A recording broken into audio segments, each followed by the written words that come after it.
Iba man talaga mga kadaba kapag nababas ka mga kadaba. Ay mo na bayain ni mga kadaba ko.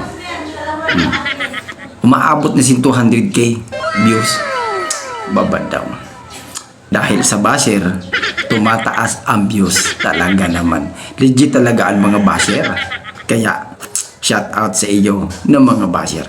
Dahil sa iyo, na-unlock ko na ang star. Kaya ito na pids ko, mga kadaba. Bago lang niya ito nahimo ko.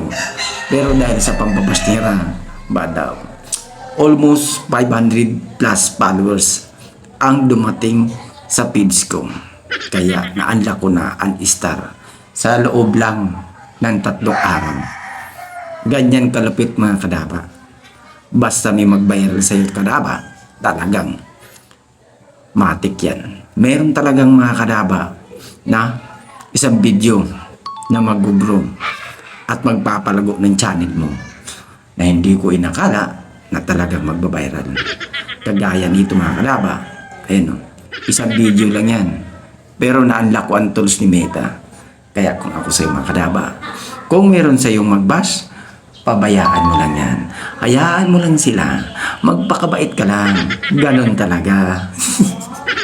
Nako talaga naman. Kaya salamat sa mga basher.